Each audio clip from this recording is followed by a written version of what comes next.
Why did Numenor wait to fight Sauron in the Second Age? Imagine a mighty island kingdom watching from afar as a dark shadow grows in the east. That's what Numenor was doing during the early parts of the Second Age. They had a lot on their plate. Numenor was gifted to the Edain, the men who fought alongside the elves in the wars of Beleriand. The Valar, the powerful beings who shaped Middle-earth, gave Numenor as a reward for their loyalty and bravery. With this gift came a big responsibility. The Numenorians were skilled sailors and warriors, and they wanted to build their power and influence across Middle-earth. At first, they focused on establishing their dominance and expanding their territories. They weren't in a rush to confront Sauron directly. Instead, they kept a close eye on him, knowing he was dangerous but also understanding that he was clever and cunning.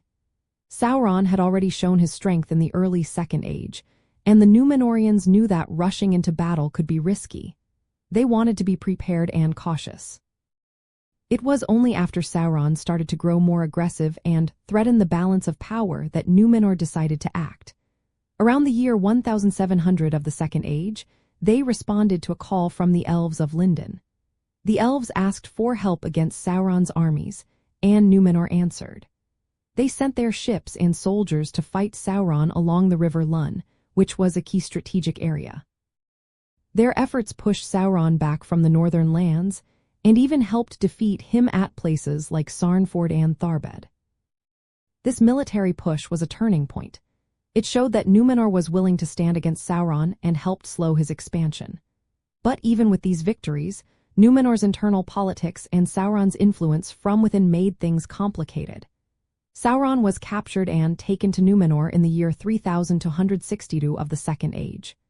There, he began to corrupt the Numenorians, turning them against the Valar and their own traditions.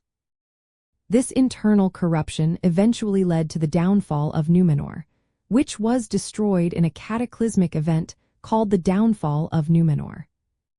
So, the reason Numenor waited to fight Sauron was mainly because they wanted to be strategic. They aimed to build their strength first, avoid rushing into a fight they might not win, and carefully watch Sauron's moves.